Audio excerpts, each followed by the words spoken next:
Hi, Patrick. Welcome back to Wellness Springs. It's so lovely to see you again. Good to be here. Thanks very much, Beverly. Dear listeners, today we're speaking with Patrick Mckeown, who's the foremost leading authority on nasal breathing exercises for sleep and performance. And I'm keen to know, Patrick, have you ever heard of the barefoot investor, Scott Pape? I haven't heard of him, no. Okay, so Scott Pape is the #1 bestseller and the only money guide you'll ever need to get your finances sorted over garlic bread and a glass of wine. And his first tip is to have investment in a very good pillow to ensure a good night's sleep. So I'm wondering what your thoughts are on that. Yeah, I totally agree. I think it's absolutely instrumental and it has been overlooked. But really, one has to define what is a good night's sleep. How do you achieve a good night's sleep? And if you read 10 books on sleep out there at the moment, they're all missing pretty much the vital ingredient. Right, because over the years, I've been told by various doctors, some of them will say no pillow, and some of them will say have an orthopedic pillow, and some of them will say one pillow only. So I was just going to check with you, is there a best way or best pillow for optimal breathing and optimal sleep? It's the main thing is to make sure that the airway is as wide as it can be. So you want to avoid head tilt. And it's even been shown if one is doing scans of the airway, the position of your head will influence the size of your airway. So the pillow has to be in a way that it avoids head tilt. You don't want your head back. You don't want your head forward. You don't want your head to one side or to the other. You want your head directly in line with the spine. But most importantly, that all of these individuals are forgetting is the importance of nose breathing, Beverly. And I'm not just saying it because this is my space. It's completely overlooked, and it's the elephant in the room. You can have the best pillow in the world, and if you sleep with your mouth open, you're still likely to have a poor night's sleep. Right. Because people have been asking me, because he promotes a good night's sleep, ask him as well about, does he give tips on mattresses? For me, for example, I'm a slim build and my partner's heavier. I prefer something more medium. He prefers something more soft. So I like the idea when you go to the hotels, having 2 beds, push them together, and we have that at home as well. So we both have that. What's your thoughts on mattresses? I don't know. That's an intro. I like a hard mattress, but that's just me. Yeah. Okay. I suppose this is going to be an individual thing. What's the mattress that's going to assist with you waking up the best, in the best frame of mind, in feeling energized, having uninterrupted sleep, and not snoring, and not having obstructive sleep apnea, and not having insomnia. So that's really the question that we should be asking overall. And those are the topics. And if a mattress assists with that, great. If a pillow assists with that, great. But still, I'm going to bring it back to breathing. Yeah. And you mentioned that babies are naturally born in our last chat with nose breathing. So I was just wondering when they often change to mouth breathing, or, do people just form this habit while they're a baby? And do men and women change from nose breathing to mouth breathing at different stages? Because I don't know about you, but my partner sleeps with his arms above his head, and my niece said her partner does, and her 2 baby sons sleep like that. And all the ladies I've asked, they don't sleep like that. And obviously you're talking about nasal breathing, but it also involves the diaphragm. Does it matter whether we sleep on our back or side? So this is all to do with the best optimal position for sleeping and nasal breathing, which I was going to come to. Yeah, sleeping position is interesting. Myofunctional therapists will say to sleep on the back. Different healthcare providers will say sleep on the back, but yet we know that people with sleep apnea, their apnea is double. Wow. 50% of people with sleep apnea, they have double the severity of sleep apnea if they sleep on the back. So really we have to consider that when we are sleeping on the back, that the lower jaw is falling inwards, the tongue is falling into the airway, and any obstruction of the airway can cause collapse of the airway, either a partial collapse, which would be a hypopnea, or a complete collapse, which is an apnea.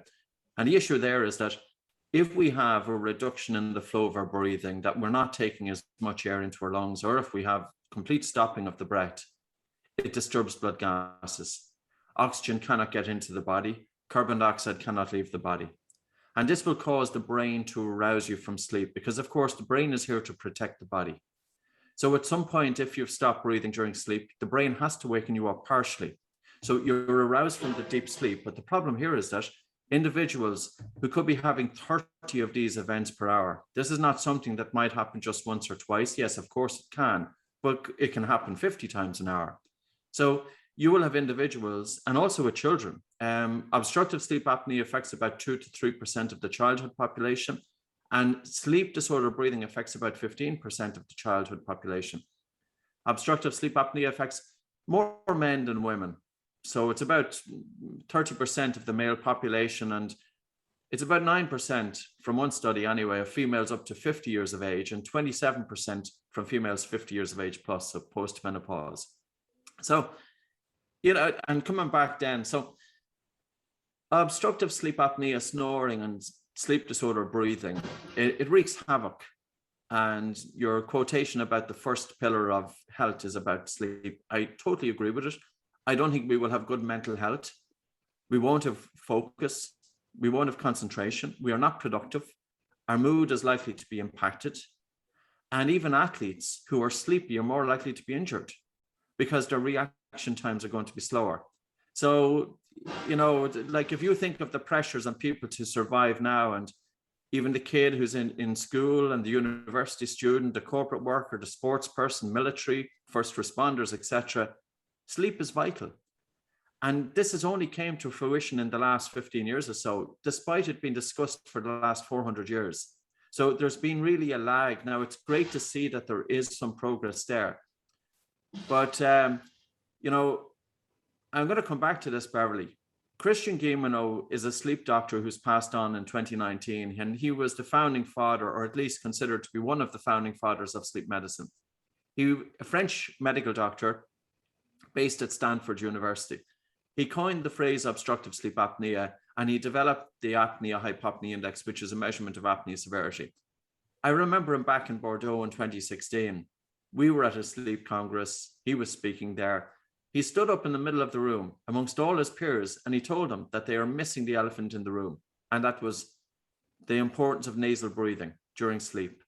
Now, this information hasn't trickled down, and it's likely that this is going to take 20 years to trickle down. That's how long it takes for something to change, because this is not going to make money for anybody. You know, this is not going to be, if this was something that had the promise of millions of dollars of profit, you can imagine the number of people who would be jumping on the bandwagon. But just like breathing exercises, you know, you can read a book for $15 and you can get pretty much everything in it. It doesn't promise all that much money. And this is what has held it back, and this is a pity. Any child or adult listening to this, if you're waking up with a dry mouth in the morning, you're not likely to wake up feeling refreshed. You're more likely to be snoring. You're more likely to have insomnia. Mouth breathing is causing upper chest breathing. Mouth breathing can also affect and reduce oxygen transfer from the lungs to the blood, and the blood to the tissues and organs. Mouth breathing increases the risk of obstructive sleep apnea. None of this is new. And there are some wonderful individuals in Australia who know all of this. If you look at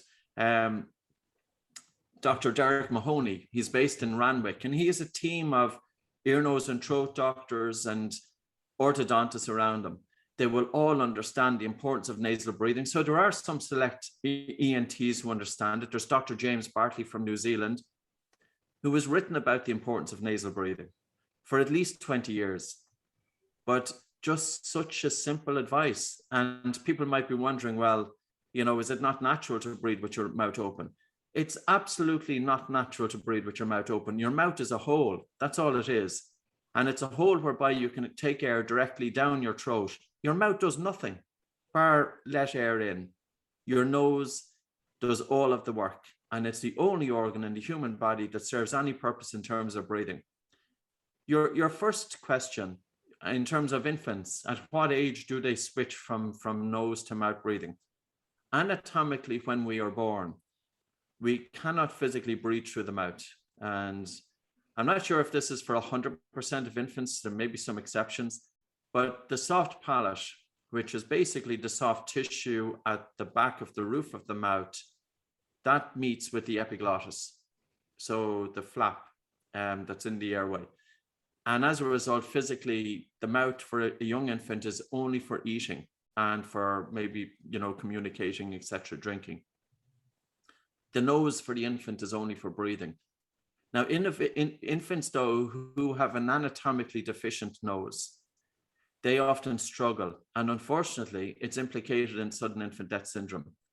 Because if their nasal airway is not sufficiently large enough to allow for easy breathing, the children cannot switch to mouth breathing because anatomically they're not able to. And they can die as a result of hypoxia in sleep. And this could be recognized in the first couple of days of life, you know, because a child who is born with a high narrow palate is likely to have a compromised nasal airway. And these children can be at risk of sudden infant death syndrome. This could be checked in the hospital. It's not. Children, if they're tongue-tied, could be checked in the hospital. In most instances, it's not. The importance of breastfeeding is not always communicated to the mother, not just in terms of nutrition, but in terms of when the baby is feeding from the mother, it manipulates the muscles of the face necessary for craniofacial growth. So breastfeeding helps the development of the face and airways.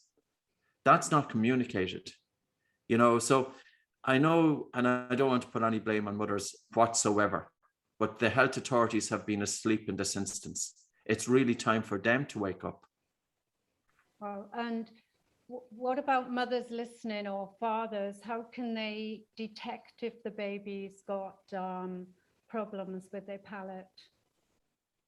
Yeah, it's just even look up into the palate. Now, I know the best thing to do is to get a healthcare specialist who is aware of this. Myofunctional therapists are trained in this field. Derek Mahoney, for example, in Sydney is trained. There's many others. There's also the author of a book called Sleep Wrecked Kids, and unfortunately, her name doesn't come to mind, so she won't be impressed with that. But her book is Sleep Wrecked Kids. Read her book, you know, because speech and language pathologists are often trained in this. So I think it really depends on the modalities. But the child shouldn't have, when you look up into a child's mouth, you shouldn't see a very high palate. It shouldn't be vaulted. Right. Because if you see a vaulted palate, you have to ask, well, if the roof of the mouth is so high, where is the space encroaching? And it's encroaching on the nose. Look at the size of the baby's nostrils. And do you notice that the baby is struggling to breathe through the nose? And also look at the color of the palate. And I haven't observed this myself, but I was told it by different individuals in the field that if the palate is very high, the palate can be a kind of a purplish color, which would indicate that there's reduced blood flow and oxygenation. So yeah, just things to be watching out for, but it's really best if you're a parent in doubt and your child is stopping breathing during sleep, or even if you can hear your child breathing during sleep, it's not good. We shouldn't even hear a child breathing during sleep. So when you think of an adult male and he's in a room and he's snoring his head off, that's a totally different story to a child. Because even when it comes to obstructive sleep apnea, it's only clinically significant for an adult when they have 5 events per hour. But for a child, if they have more than 1 event per hour, it's significant. So a child cannot have the severity of sleep sleep disorder breathing that an adult has, it means that even if they're snoring, it's a problem. Wow. Yeah, I can't think of anything worse than to lose a baby suddenly like that. The shock for the family, not only the parents, Oh, but the extended family, and over something that could be easily educated and brought to everyone's attention. yes, and fixed. Yeah. And this is the wake-up call. And unfortunately, the parents who have to go through this trauma, and I can only imagine it too, and anybody who's listening, but where again, like, what is going on here? I'm in this field 20 years. Yeah. And I learned of the importance of nasal breathing for craniofacial development about 11 or 12 years ago. I didn't know it up until then. But just myself as a layperson looking in, it just made total sense. And I was the kid in school with difficulty concentrating. Yeah. In high school, I left school at 14 years of age, never to go back. And that was the sense of frustration that I had in school. I struggled with academia, and it wasn't because I'm not intelligent. And like, the problem is, though, if you're struggling with academia and you don't do well in exams, you're judged as being lesser intelligent. So these kids can be highly intelligent kids, but they have no sleep. Their sleep quality is dreadful. I was snoring. I was told in the university I was stopping breathing during sleep. So I have a sense of frustration here. I really feel it. And, it's just unfortunate, that that the awareness is not out there. I feel that when healthcare professionals get trained, they go into their own little box and they stay in it, and they don't look outside their box, except for innovators. And there are some innovators. There are some wonderful healthcare professionals who understand about this, and they do get it out there, but they are limited. It's not taught in the universities. Like, what are the individuals doing in the teaching universities? All those professors, those beautiful institutions. And yet it's almost that they are teaching a system that's archaic, that's so far behind on the times. And ultimately, their failure to educate new dentists and medical doctors is leading to fatalities. Yeah, it's heartbreaking. And going back to the children, what are your thoughts on children and adults sleeping with their head under the blankets? I haven't given a whole lot of thought. It wouldn't diminish oxygen. It may pool carbon dioxide slightly. Right. It really will depend on the blanket, and the fibers of the blanket. No, not even the mattress. Nothing should be man-made fibers. Everything, including the mattress, should be natural fibers, sheets, cotton, all breathable. And I think that's really the more important question. Now, children have different ways of sleeping. I remember with my own infant, she did have a tendency to sleep on her sides, even though the natural advice from the hospital was to have the infant sleep on their back. And we let the child sleep on her side, and she slept comfortably on her side. And that's fine. And then she sometimes would sleep on her front with her bum up in the air and her knees as young infants sleep. And I found that was absolutely fine as well. So I suppose it's a decision that you make considering all things. But the one thing that we did do was there was no mattress coming into the house that had any man-made fibers, because that is a problem if a child can't breathe through the mattress. Okay, that's great tips. Yeah, because since the last talk, lots of mothers have been approaching me with questions, and maybe now would be a good time if you could please explain the fundamentals of the oxygen advantage and also the Mckeown method. The fundamentals are the importance of nose breathing in and out through the nose, both during rest, during sleep, and during physical exercise, with the tongue elevated into the palate. So the tongue resting against the palate, because when the tongue is resting against the palate, which is the roof of the mouth, it helps to open out the airway. And this is important for sleep. And also for young developing children, When the tongue is resting against the palate, the pressures exerted by the tongue will help to ensure the forward growth of the face. So the tongue is very powerful for its size. It's considered to be the most powerful muscle for its size in the human body. And it's the pressures exerted by the palate, by the tongue against the palate, which is developing the shape of the top jaw. Ideally, we want forward growth of the jaw. You don't want jaws like mine that are set back. You don't want a double chin. And a double chin is not necessarily that the individual has put on weight, but it's a sign that the lower jaw is set back. And when the lower jaw is set back, the airway is compromised. I have a very narrow airway. As a result, I have a high palate as a result of chronic mouth breathing. Now, one could say, was it the high palate that caused the mouth breathing, or was it the mouth breathing that caused the high palate? It's likely both. So you can have infants who have been thumb sucking even in the womb, which is interesting. And thumb sucking, when the baby is sucking their thumb, the pressure exerted by the thumb, which is very narrow, can influence the development of the top jaw. So, you know, just habits that kids kind of develop, and, you know, but at the same time, whether it's a chicken or an egg scenario, it's possible to do something about it.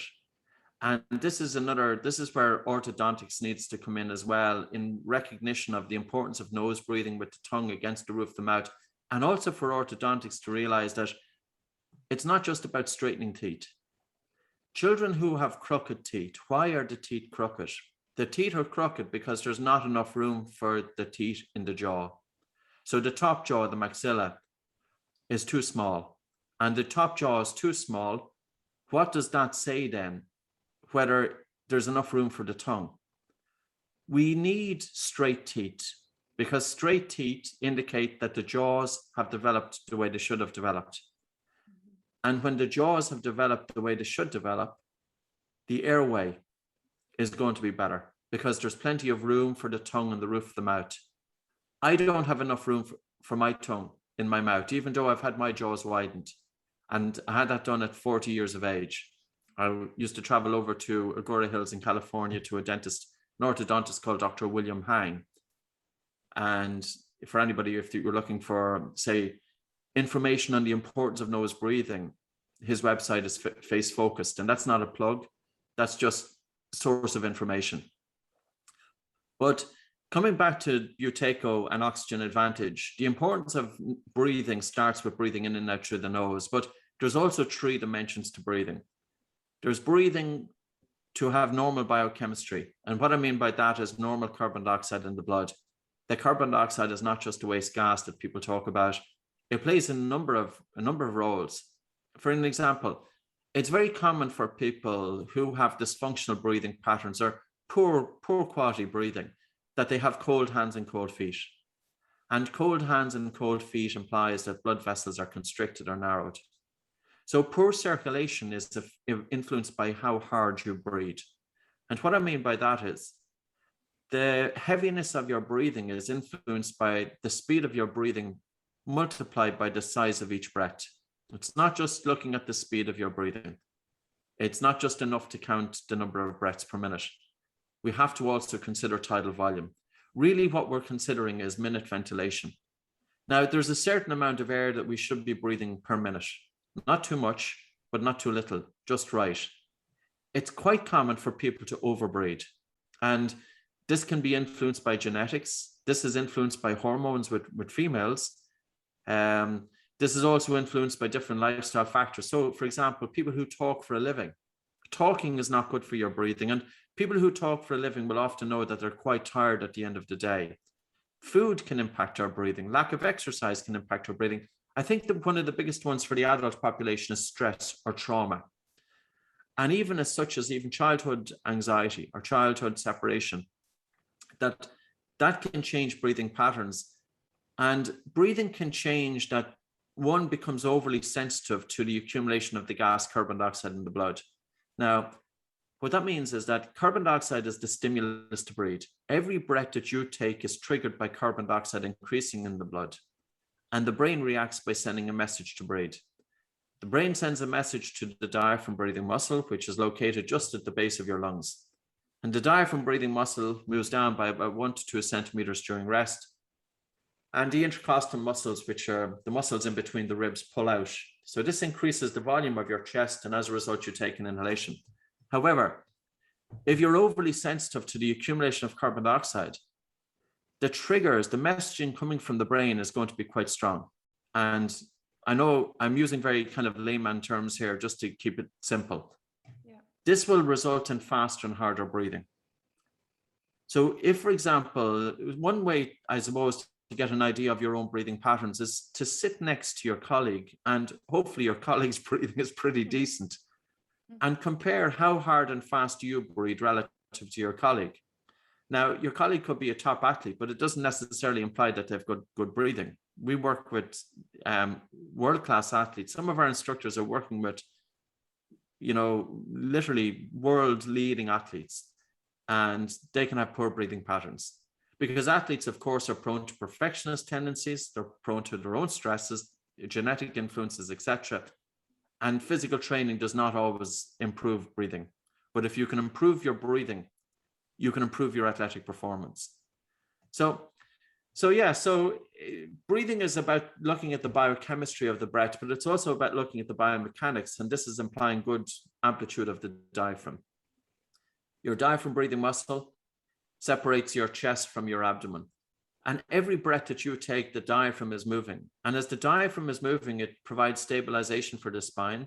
So for example, 50% of people with lower back pain have dysfunctional breathing. Now, is it the lower back pain which causes dysfunctional breathing? Or is it dysfunctional breathing, which can be recognized by breathing a little bit faster in upper chest? Is that what's contributing to lower back pain? And it could be both. But let's fix dysfunctional breathing.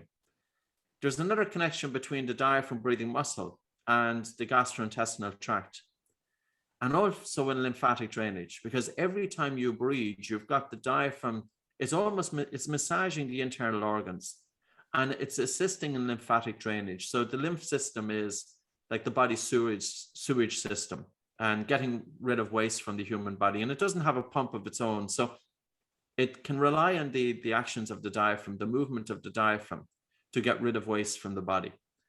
The diaphragm breathing muscle is also connected with the emotions. And when we breathe low, and you could use the word deep, but the problem with the word deep is that people often misinterpret it because they think a deep breath is a big, big breath. It's not. A deep breath just implies that as you breathe in, your lower ribs move outwards. So basically, as the diaphragm moves downwards, we have movement to the sides, we have movement to the front, and we have movement to the back. But if you go into different studios, and we did a survey on this, and sometimes people give out to me when I talk about it, and there were yoga studios. We looked at 10, and we asked, how is breathing being taught in these studios? In 7 out of 10, the yoga instructor was contributing to over-breathing in the students. And the yoga instructor was telling the students to take these full big breaths. You could hear the students inside in the studio all breathing. Almost that it was on the back of the idea that the more air you breathe, the better. And the problem with that is that if you breathe too much air, you get rid of too much carbon dioxide from the blood through the lungs. This causes your blood vessels to constrict. But not only that, when we breathe, oxygen transfers from the lungs into the blood. And 98.5% of oxygen in the blood is carried by a protein called hemoglobin. So hemoglobin is a protein in the red blood cells, and it carries oxygen.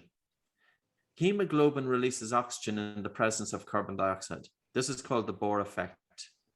But if we are breathing too hard, we get rid of too much carbon dioxide from the blood. And as a result, hemoglobin holds onto oxygen and doesn't deliver it. So it's not only our oxygen uptake, it's not only the blood circulation, but it's also oxygen delivery to tissues and organs, which is influenced by how hard we breathe. So I think it's, the best way to understand this is to practice it. Maybe you have been taking intentionally full big breaths over a period of time. Now start doing the opposite and have a mantra that your breathing should be nose, slow and low, but you should never hear your breathing during rest. If you do your yoga practice, do it with light breathing and actually slow down your breathing to the point that you have a light air hunger. A light air hunger or a need for air will imply that carbon dioxide is increased in the blood, because we said that carbon dioxide is the primary stimulus to breathe. Can you imagine the potential of this in yoga? Can you imagine the thousands and hundreds of thousands and millions of people practicing yoga that would go into a yoga studio, those individuals with asthma and respiratory issues, sleep issues, insomnia, snoring, sleep apnea, panic disorder, anxiety, depression. And can you imagine that the yoga instructor is able to not just bring them through the different postures, but to change their breathing from a biochemical point of view, to improve blood flow and oxygen delivery throughout the body, from a biomechanical point of view, to harness optimal movement of the diaphragm, but also to bring in resonance frequency breathing or coherent breathing, to slow down the breaths to 6 breaths per minute for different postures, because this will help to strengthen the baroreflex and will help to balance the autonomic nervous system. And that's what we do in Oxygen Advantage. Buteyko is a wonderful modality, and its focus is very much on the biochemistry. And for me, it was life-changing. It was the best thing that I had ever come across. It completely changed my life. I was lucky enough, I came across it when I was about 26 or 27 years of age, or even less, 25 years of age, I can't remember now. But I remember, because I was a chronic mouth breather, waking up exhausted in the mornings, having to get up to go to the bathroom during the middle of the night once or twice, which is not good either. Even if you're in your 20s or 30s or 40s, regardless of age, you should be able to sleep uninterrupted. Because if you need to get up to go to the bathroom, your sleep is disrupted and you're more likely to be tired. But I remember putting it into practice and decongesting my nose by simply breathing in and out through my nose, holding my nose and nodding my head up and down. And I was able to open up my nose. Now, granted, it just does it temporarily, but the more you breathe through your nose and the more you practice the exercises and the other exercises, your nose opens up. And I had an operation on my nose in 1994, but nobody told me to breathe through it afterwards. And again, that's an issue. Like, I receive emails from individuals all of the time, people who have read the books. And like, one email that came in this morning was a lieutenant in the US Marines. He has been mouth breathing for years, and I can't remember what age he is, so that's completely off the top of my head. But he told me the number of times or years he's been mouth breathing. He has had an operation on the nose, and he said simply the advice on switching to nose breathing was life-changing. His breath hold time, his Bolt score from the Oxygen Advantage was 12 seconds. Well, he thought it was 16, but he thinks it's 12. He's not totally sure. So, you know, any time that your breath hold time as an adult is less than 25 seconds, it implies dysfunctional breathing. And we've been using the score of 20 seconds for 20 years, but there was a study that came out in 2018 by Professor Kyle Kiesel, who's a professor of physical therapy, and he looked at 51 individuals. They were 27 years of age on average. And he looked at their breathing from a biochemical point of view, a biomechanical point of view, and a psychophysiological point of view. And his conclusion was that if your comfortable breath hold time is above 25 seconds, there is an 89% chance that dysfunctional breathing is not present.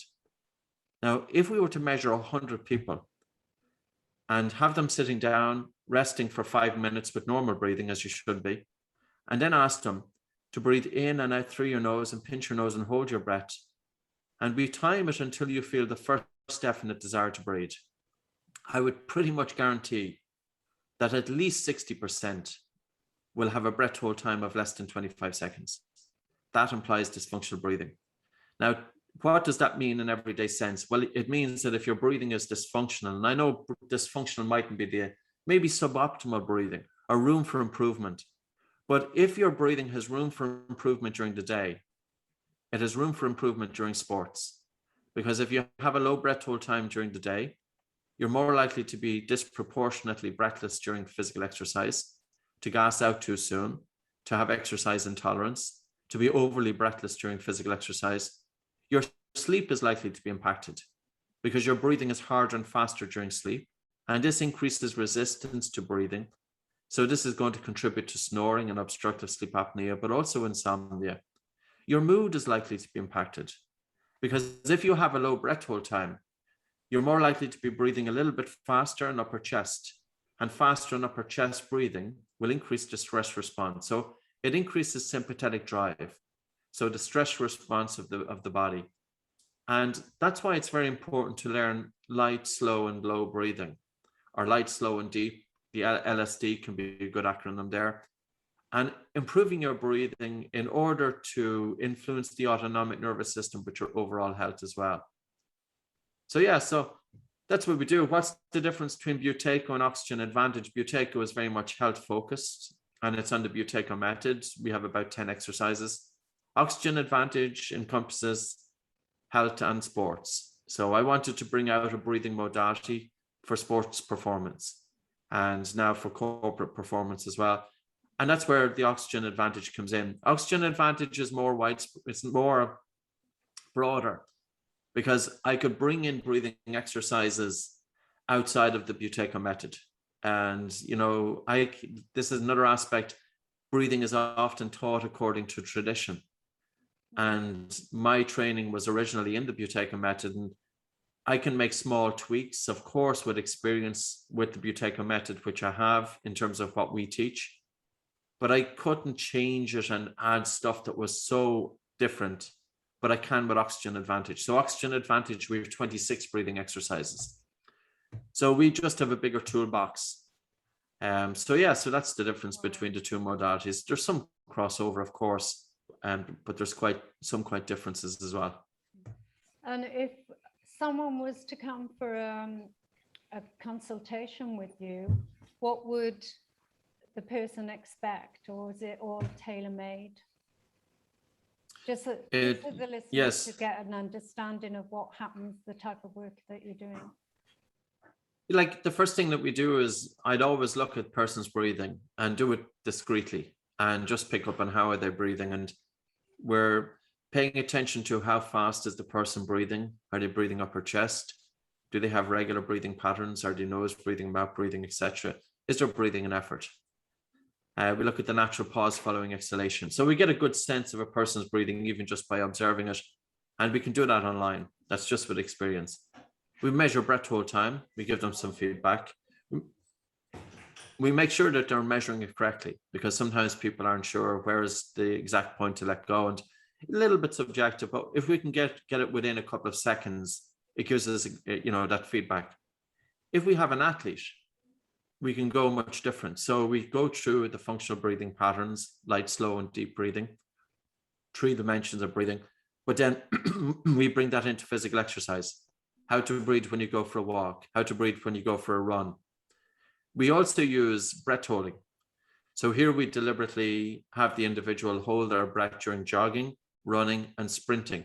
And we do that to lower blood oxygen saturation and to increase carbon dioxide. And this disturbs the blood acid-base balance. It forces the body to make adaptations to include the buffering capacity.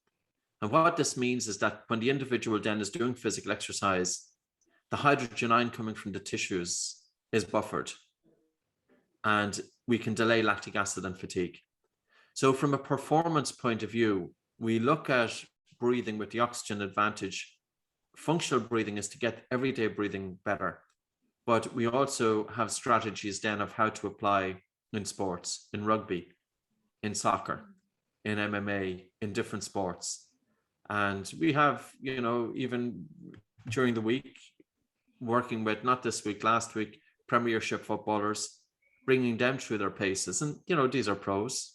And in general, we do see pretty good breathing. There are some exceptions. One individual at the moment we're working at, his Bolt score, his breath hold time varies between 30 and 40 seconds. And strategy is to, how do you upregulate? If you're anxious before a game, how do you bring breathing exercise to help deal with pre-match anxiety? Post-physical exercise, how do you recover? So how do you get a better night's sleep before an event? How do you reduce your breathlessness during physical exercise? How do you improve your repeated sprintability? And just, it was a very interesting study that was conducted in Australia by Wurons in 2018. And he got 21 highly trained rugby union players. So these were during competitive season. I think they were 21 years of age on average. He divides them into 2 groups. One group did breath hold training, and the same protocols that we use. And the other group did their sprints with normal breathing. After 4 weeks, they measured repeated sprint ability. The group who did their sprints with breath holding increased their repeated sprint ability from 9 reps to 14.8 reps before exhaustion. And the group who did their sprints with normal breathing had from 9 to 10 reps. So it was a marginal change in the group who did sprinting with normal breathing, but the groups who were doing the 40-meter sprints and a breath hold, and I know that might sound pretty tough. It is, but these guys are well trained. And here we have highly trained individuals, pro athletes. And normally if you can get a half or 1% improvement, it's significant. But to increase repeated sprint ability from 9 reps to 14.8, and repeated sprint ability is a performance indicator in team sports. So I think probably one is asking, well,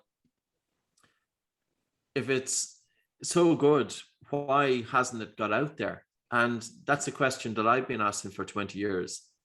And really it's about putting it into practice. But I will say this, Beverly, the last 3 years, we have noticed a phenomenal growth, and a growth that we cannot keep up with.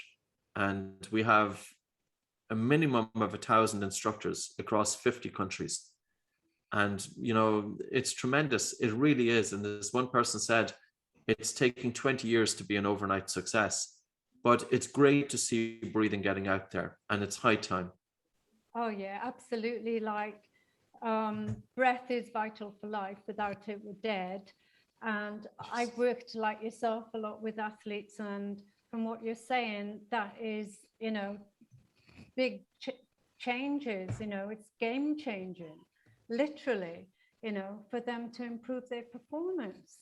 But just to want to change your health, and like listening to you, because I'm a registered nurse, it's like having an anatomy and physiology session because you're so well versed.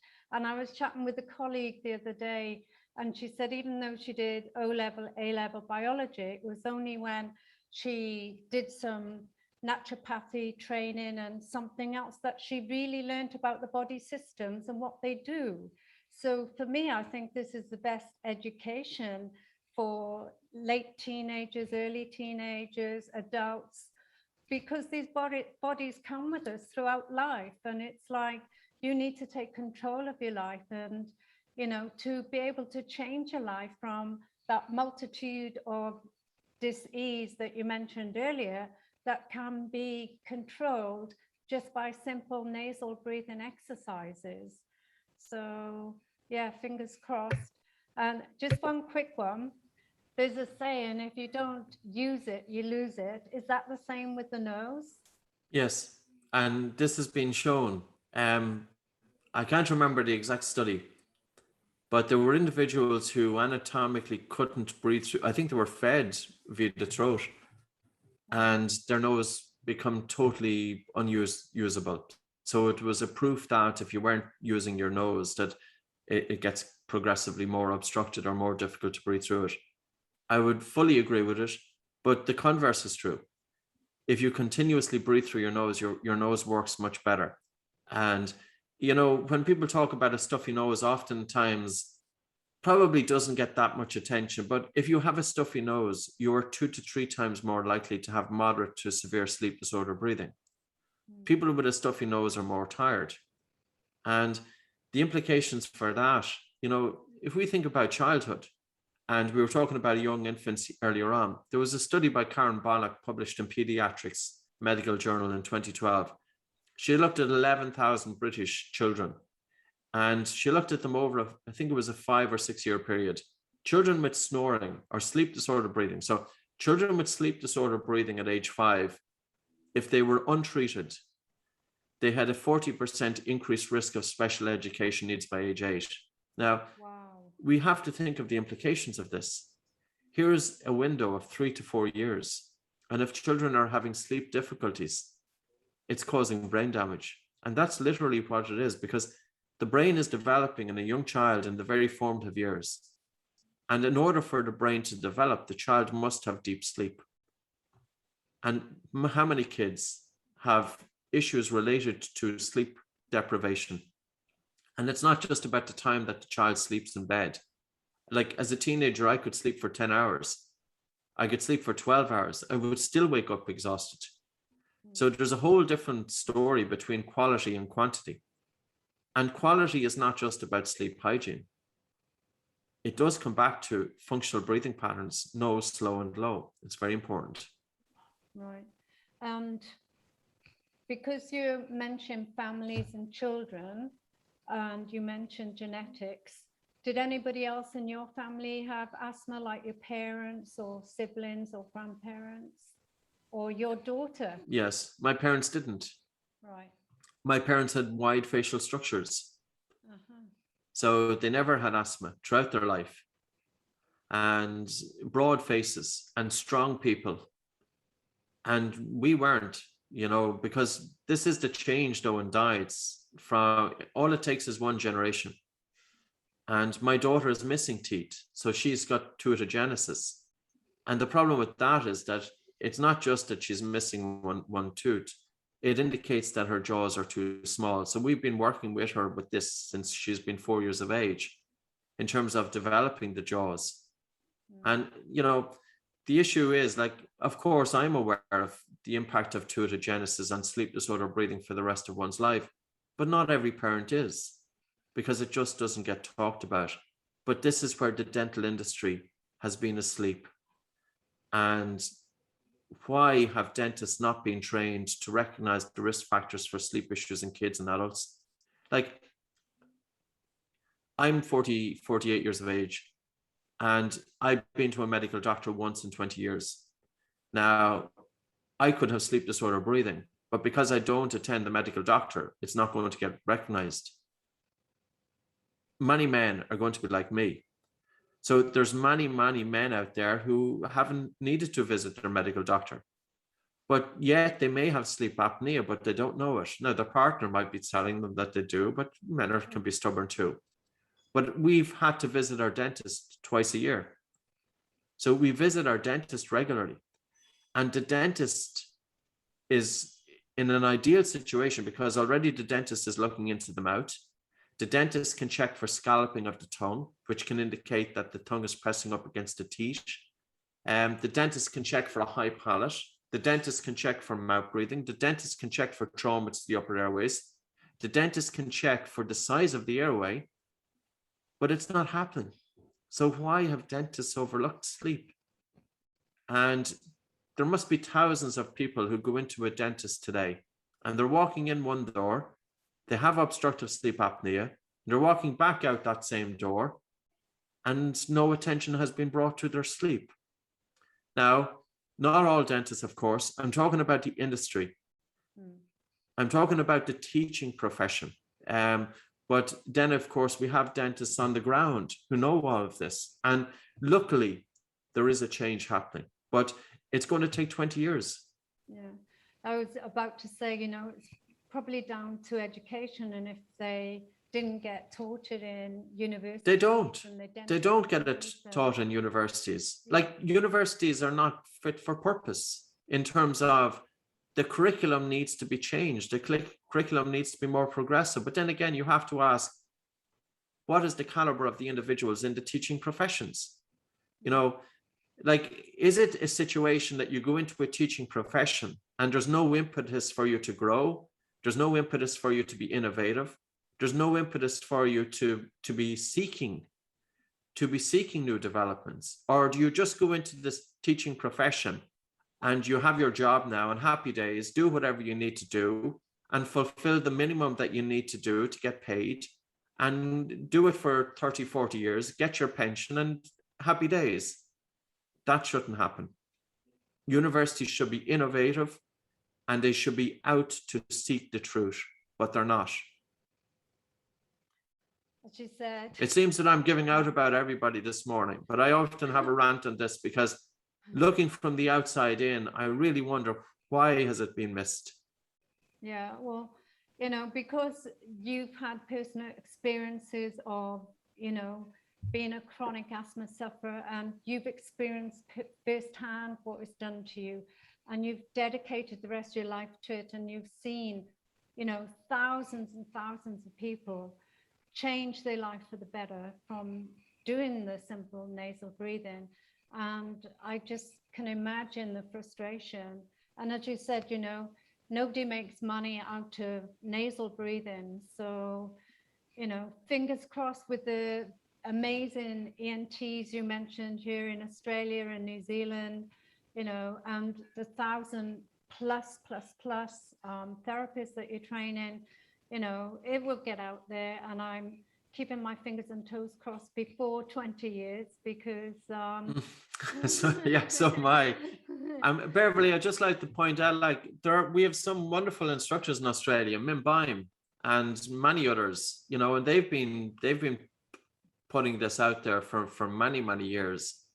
And like, it is wonderful. It's happening. It really is. And this is one of the benefits of information and websites. You know, the spread of information now seems to be much faster. So it's not all negative. There's huge positives here, and it's definitely moving in the right direction. Yeah, well, I'll do my best.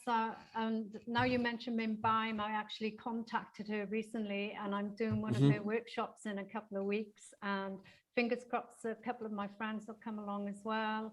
And they're all super keen, you know, to spread the words, because a lot of these questions about the pillows, etc., came from different friends and colleagues in various fields. So I found, since I've been back in Australia, that many people are willing to want to be in charge of their own health. There's so many young people, you know, like young people with huge followings, like JS Health. She's got over 30,000 followers, nutritionist, dietitian, and so many more. They want to make an impact, and they're standing up for it. And I think it's amazing. And things like meditation and so forth, there's so many young people doing it. So yes, I'm really happy to be back here and see all these changes, because I'm sure the young people were wider, you know, not putting up with it. They want to take charge of their own health. So maybe this is the revolution for good health that we've all been praying for in this industry. Yeah, it would be absolutely wonderful. You know, there's many changes on a societal level. When we see the demise of institutionalized religion, when we see people questioning the education system, questioning the medical system, young people are more free. They don't want to go into a job and stay there for 40 years in a job that they hate. So young people, because of education, it's given them the freedom to think. And I would totally agree with you. If this is driven by the next generations, this has got a future. But also the survival of the next generations is dependent on it. Absolutely, totally agree. And and as you mentioned in the last chat, that your next book is about yoga for breathing exercises, for yoga instructions. And I think that's going to be phenomenal, because not only it's not all gentle, there's so many different styles of yoga, and a lot of them, when I was a gym junkie, I got into power yoga and absolutely loved it. When I was in Nice, France, there was a Bikram yoga studio dead opposite me, so I'd always be the last one running across the road. And so many different styles of yoga in France. You know, within a period of a year, the studios are just popping up. And over the last 10 years I've been there, and in Monaco, there's studios absolutely everywhere. So I think many styles of yoga, not to cut across you, Beverly, sorry. That's all right. But one anatomy. The human anatomy is the human anatomy. And it's very important for yoga instructors to understand breathing from an anatomical point of view, and to understand it from 3 different dimensions. And I don't think it is at the moment, you know. The emphasis on yoga has been very much on the postures, but really one of the major arms of yoga is on breath. And let's get that aspect right. And let's get breathing off the mat. It's not just about how the individual is breathing in the yoga studio. And also while they're in their breathing in the yoga studio, bring them through the biochemistry, get them to feel air hunger, improve their blood circulation, improve oxygen delivery throughout the body. Don't have them in there just taking these full big breaths because you think it's good that the more air you breathe, the more oxygen being delivered. That's not true. So I think it's wonderful, like regardless of the modality and the different styles of yoga, there are breathing exercises, yes, to stress people, hyperventilation and breath holding. There are breathing exercises, though, to down regulate. There are breathing exercises to improve the biochemistry, the biomechanics. There are breathing exercises to influence the autonomic nervous system and stimulate the vagus nerve. And a good yoga instructor will know every posture that they have, and they will be able to tweak the breathing to each posture to influence that.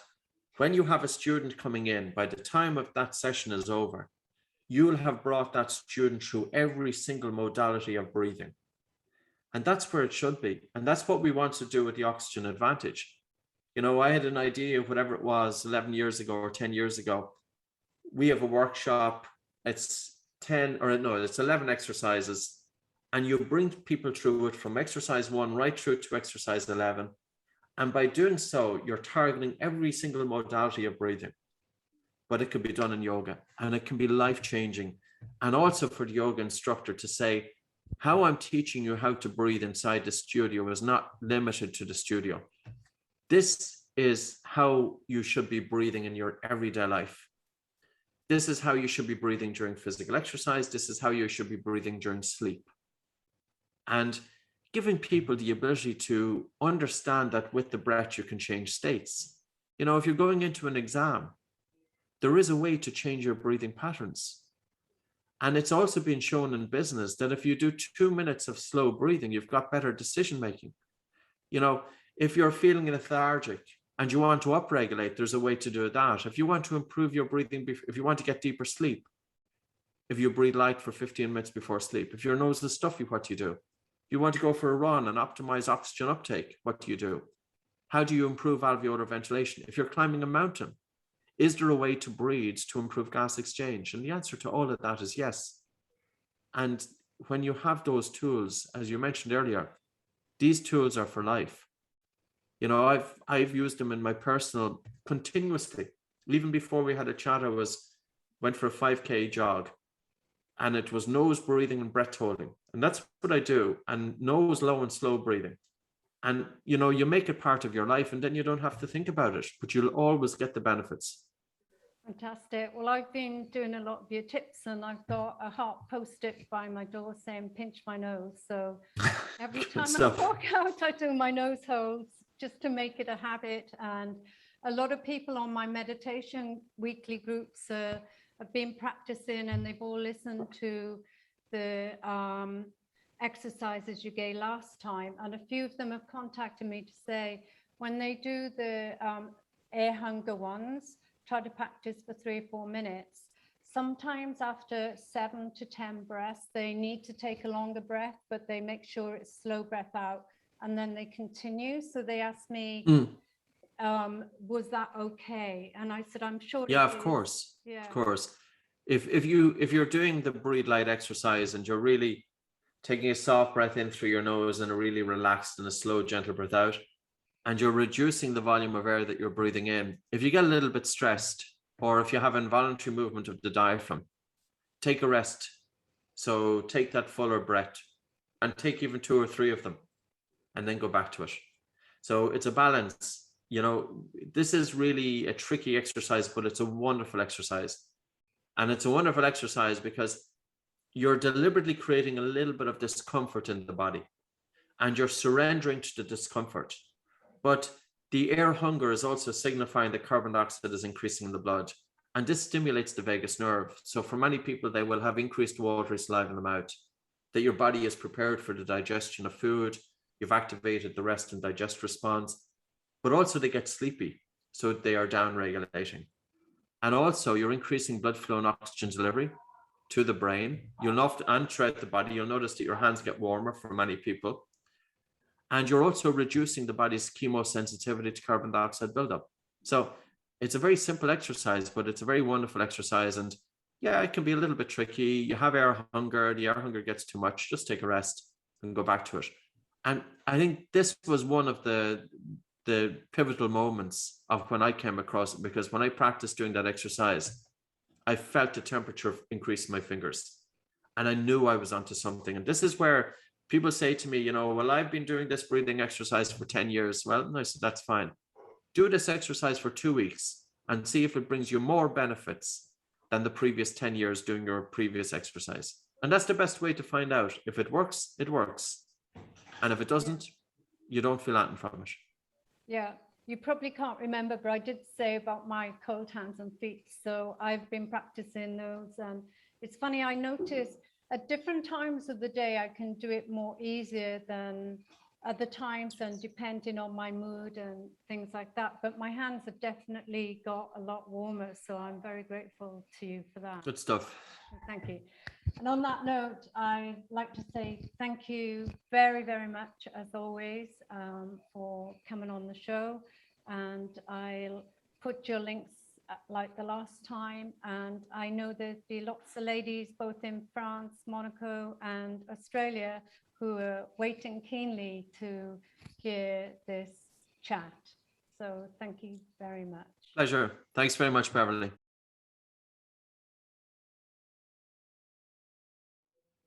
And based on the history of the individual, their health and their age. So, for example, if I'm working with somebody, say with long COVID, which we have been, these individuals can be bedbound.